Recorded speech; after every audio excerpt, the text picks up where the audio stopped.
pick so that they can leave things completely open. If ASD can play Brood, can Cole win this? Like, this is a 38-7 for the Puck and 22-2 for the Wraith King. Yeah, his Broodmother's not doing nearly as well as I was expecting, as In July gets First strike through, they turn on to Z-Freak instead. Now In July is probably going to die here. They want the kill first on Z-Freak, but Z-Freak is the one to claim the first blood. Tavo's going to take a lot of damage on his way out, but Tavo actually turned around and hit the Infernal Blade. The creeps kind of block him a little bit. Firefly had another LSA, could have gone for a blind, but decided to die though with a Fable as well as that orb coming out from Limp. Managed to get a 3-man coil now. ASD doesn't want to break it. He's afraid of that damage. We'll just play in this cliff area. They're going to turn and hit the LSA onto the Warlock. The Fatal Bonzo on ASD. That's enough to finish him off, and Firefly's going to be run down as well.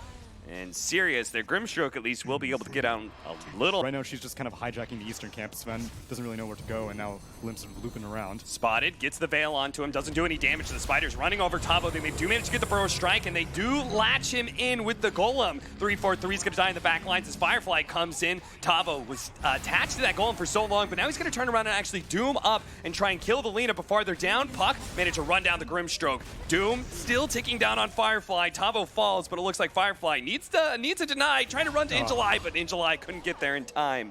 In the end, Complexity do manage to kill that tower. It's Miracle gets it. Meanwhile, top lane, the Dream Coil finally being used to kill Sylar here, who thought he had free reign to just go and conform. Now he's trying to do something similar at top, but this is what Sand King is best at.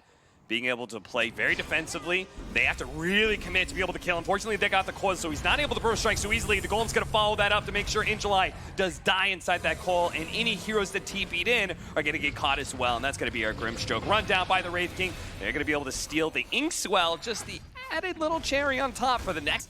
They're motioning in the direction, but Sven's not anywhere. Okay, Sven just TP'd to the top That's 70 lane. damage per second. Okay, they're going to commit. They actually want to feed away the Spiderlings as long as they can actually kill the Doom. Tavo slowly dying, and he will end up falling. The Golem is not enough to save him. Limp at the back lines is almost dead. They managed to get a Dragon Slave on him. A 3-man LSA. A great setup from Firefly. And it looks like In July, well, he'll tick out eventually here as the Shadow Word will be enough. But still, a massive fight for Sirius as they're going to be able to kill the Wraith King on his second life as well. That's going to be 4 dead, and honestly, it could have been 5. The Puck was so low in the back lines. But they give away an Aegis, and they don't get any exit kills.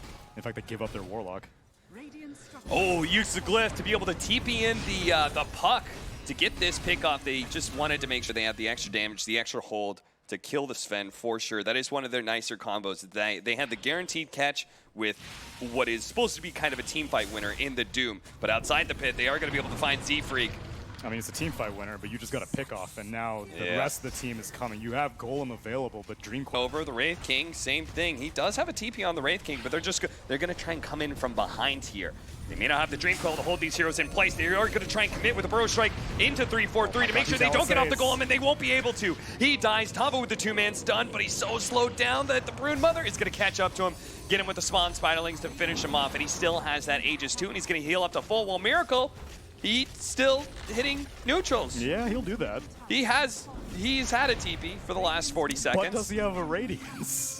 He does have his Radiance, but he really does not want to fight into this Broodmother. It's a Diffusal Manta Broodmother that can burn through all of his mana. He really needs his level 20 talent before they commit too much. They do manage to get an opposing Soul Bind. Unfortunately, there's no Doom, but they do manage to get the double Fateful. That'll finish off the Grimstroke. Second life of the Broodmother. Broodmother doesn't have a Manta, doesn't have a BKB, so can't so easily get away if they actually get any stuns out, but only the Golem stun. The Epicenter initiation onto Z-Freak once again. This Rubik just dies. As In July keeps on targeting him time and time again. A 2-man LSA. Now Miracle. He doesn't get burned out of his mana, so he will be the reincarnation here in the Puck. Jungle is now Limp, tries to make an escape.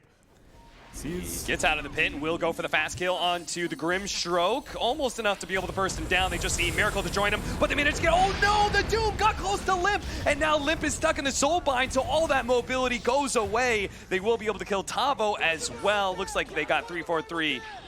Take all the towers and farm up much of the enemy jungle, and he's going to blink right into the Broodmother who got behind him. His mana is being burned away, but his HP is being burned away faster. If he actually dies like this, it'd be fantastic. A nice stomp goes out. The Golem to follow it up. They do manage to get the Wraith King in his second life here, but he's just going to die so quickly as Sylar just rips him apart. 3-shotting the Warlock towards the end.